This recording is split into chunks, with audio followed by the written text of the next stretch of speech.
Você está no canal Eu Estudo a Lição com o pastor Samuel Camilo. Hoje é domingo, dia 28 de junho, e o tema que estudaremos na nossa lição será Oferecendo Oportunidade de Salvação. Quando nós paramos para poder olhar aquilo que são as ações de Deus no decorrer da história para tentar salvar a humanidade, desde que a humanidade entrou em rebelião contra o Criador, que o Criador tem tentado de alguma maneira fazer contato com essa humanidade para se revelar. Antes do pecado, quando Deus se apresentava à humanidade, a humanidade corria para ele para poder de alguma maneira abraçá-lo, estar com ele, estar na presença dele. Estar na presença de Deus era o maior prazer da humanidade. Nós podemos perceber isso em Adão e Eva.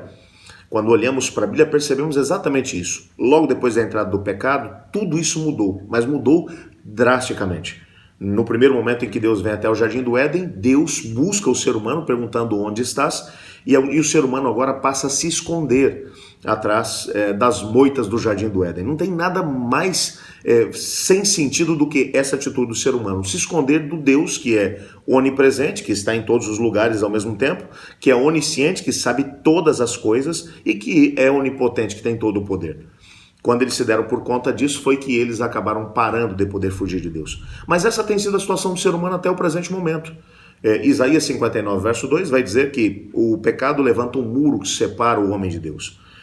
O pecado como, não apenas o pecado como atitude, não o pecado como atitudes equivocadas, mas o pecado como um princípio que norteia a nossa vida. O pecado, ele nos empurra de Deus, nos afasta de Deus. Por isso Deus odeia tanto o pecado. Mas agora mais do que nunca, apesar de Deus já ter um plano de salvação, nós vamos estudar sobre isso durante esse trimestre, plano esse que havia sido estabelecido antes que ele criasse a humanidade.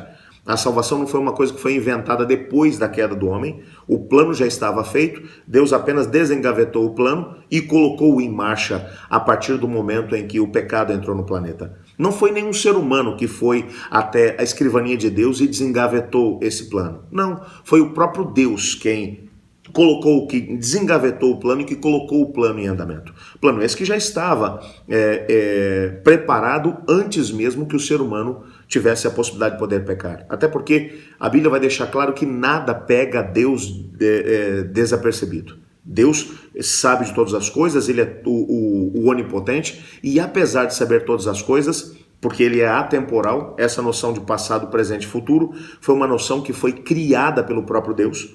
Deus está acima do tempo e do espaço, ele transita dentro do tempo. O tempo para ele funciona de maneira completamente diferente da nossa. Por isso a Bíblia simplesmente vai descrevê-lo como sendo eterno. Deus, sabendo todas as coisas, se antecipou ao pecado e antes mesmo de criar a humanidade, ele criou o plano da redenção. As partes a serem desempenhadas dentro do processo da salvação foram divididas entre a Trindade Divina. Pai, Filho e Espírito Santo sabiam exatamente o que deveriam fazer, mesmo antes que o ser humano pecasse. Quando o ser humano pecou, houve apenas um concílio universal, onde Pai, Filho e Espírito Santo se reuniram para poder colocar em andamento aquilo que era o plano da redenção. No livro História da Redenção, nós encontramos um relato do momento da queda do ser humano. Houve tristeza no olhar de Deus, no olhar dos anjos, houve desespero.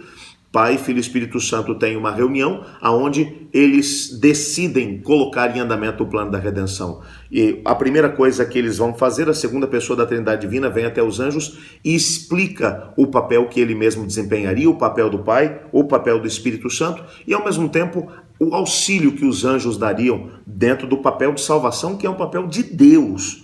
E como cada ser humano resgatado pela graça de Cristo Jesus teria a possibilidade de se unir a ele nesse grande plano. Agora veja, a partir desse momento, qual é a ação de Deus? A ação de Deus é tentar revelar esse plano à humanidade. Tudo que Deus mais anseia é que o ser humano compreenda que o pecado, ele traz morte e morte eterna, mas que essa situação não é uma situação definitiva. Deus nos deu livre-arbítrio, liberdade de escolha, o preço pelo nosso pecado foi pago na cruz do Calvário por Cristo Jesus e agora temos esperança de salvação desde que Cristo seja o nosso Salvador. Por quê? Porque Deus está em missão. O nosso papel é, portanto, compartilhar essa mesma mensagem, essa boa notícia, às pessoas que estão à nossa volta, porque Deus está em missão. O que vai acontecer? Por causa do pecado que separa o homem de Deus, o Senhor Deus agora vai dar revelações ao ser humano. E ele vai se revelar de algumas maneiras. Quando nós olhamos, por exemplo, Romanos capítulo 1 e capítulo 2, nós descobrimos que o Senhor Deus se revela através da natureza. Ninguém vai ter a possibilidade de se desculpar diante de Deus porque não sabia das coisas. Através da natureza, nós temos a possibilidade de compreender que existe um Deus e de que algumas coisas não estão tão bem dentro da natureza, porque existe o mal, mesmo no meio da natureza maravilhosa de Deus. Mas o Senhor Deus também se revelou através da sua palavra. Quando olhamos para aquilo que foram as revelações dadas aos profetas, que por sua vez registraram o conteúdo da Bíblia, isso é a revelação de Deus buscando salvar o ser humano. Mas a iniciativa de Deus não parou por aí. Cristo Jesus foi o ápice da revelação de Deus. Hebreus capítulo 1 vai falar sobre isso. No passado o Senhor Deus se revelou através dos santos profetas, mas nos nossos dias se revelou através do Filho. E o Filho veio para poder mostrar quem é o Pai. É tanto que quando Filipe vai perguntar a Cristo, vai dizer, Senhor, mostra-nos o Pai e isso basta. Ele vai dizer, puxa, eu estou há tanto tempo com vocês me perguntam uma coisa como essa, quem vê a mim vê o Pai, porque o Pai e eu somos um. Ele veio para poder mostrar como o Pai é. E o mais interessante é que no nosso guia de estudos hoje, lá em Lucas no capítulo 19, verso 10, nós encontramos o Senhor Jesus mencionando qual era a razão da sua vinda aqui à Terra. Ele veio dizer, o Filho do Homem veio buscar e salvar o que estava perdido.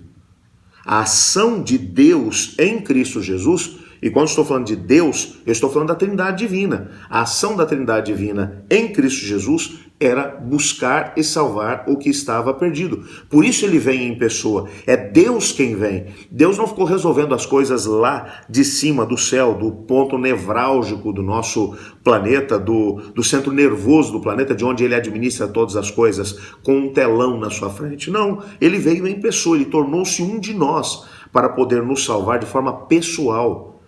Nós não podemos dizer que a salvação foi tratada por Deus como uma preocupação secundária. Não, ele veio em pessoa para poder resolver o assunto. Ele veio, Filho do Homem, veio buscar e salvar o perdido. Foi para isso que eu vim. Mais do que isso, há um outro texto que vai aparecer no nosso guia de estudos hoje, que é Tiago capítulo 5, versos 19 e 20, aonde Tiago vai dizer que aquele que converte o pecador do seu caminho errado, salvará da morte a alma dele e cobrirá uma multidão de pecados. Nessa perspectiva, quando nós compreendemos o que Cristo fez em nome da Trindade Divina, o que o Pai tem feito em nome da Trindade Divina, o que o Espírito Santo tem feito em nome da Trindade Divina para poder salvar o ser humano, quando a graça de Deus nos alcança e somos salvos, e nós decidimos nos unir a Cristo na obra de salvação das pessoas, entendendo que quem salva não somos nós, quem salva é Deus, nós somos apenas colaboradores dele, nós somos as pessoas que vão chegar para os outros que estão morrendo nas trevas do pecado e dizer, olha, tem uma solução para o teu problema, porque eu estava desesperado, sem qualquer tipo de solução para o problema do pecado, mas eu me encontrei com Deus, e Deus em Cristo Jesus me salvou, o Espírito Santo tem morado dentro de mim, Deus o Pai me adotou como filho, e você pode experimentar a mesma coisa. Esse é o nosso papel, porque quem vai operar tanto o momento de atrair a pessoa a si mesmo, como de transformação, de mudança, é o próprio Deus. É Ele quem opera em nós, tanto querer quanto efetuar. Mas quando descobrimos isso e quando começamos a fazer isso, Tiago vai dizer que nós vamos encobrir uma multidão de pecados e vamos salvar a alma dessa pessoa. Quando nós olhamos, portanto, para a Bíblia, descobrimos que quem está em missão é Deus, mas somos chamados a ser salvos pela graça de Cristo Jesus, e ao mesmo tempo de participarmos desse processo, levando outras pessoas a experimentar aquilo que nós mesmos já experimentamos através da fé em Cristo Jesus. Eu queria apenas que vocês se entendessem que esse processo de oferecer a oportunidade de salvação às pessoas é o que Deus tem feito, é o que Ele fez em Cristo Jesus e é o que Ele nos chama a fazer uns pelos outros. Que privilégio é esse nosso? Eu desafio hoje a pedir ao Senhor Deus para que te ajude a encontrar oportunidades no decorrer desse dia para poder oferecer a salvação e a vida eterna através de Cristo Jesus para aqueles que você encontrar no seu caminho. Vamos orar por isso? Obrigado, Senhor, por tua palavra. Obrigado porque o Senhor está em missão e o Senhor nos coloca também na mesma missão. Ajuda-nos, Pai, a compreendermos que precisamos experimentar a tua graça salvadora. E uma vez fazendo isso, precisamos compartilhar essa mesma graça com os outros. Obrigado porque é o Senhor quem nos salva. Em nome de Jesus que agradecemos. Amém. Eu estudo a lição e você?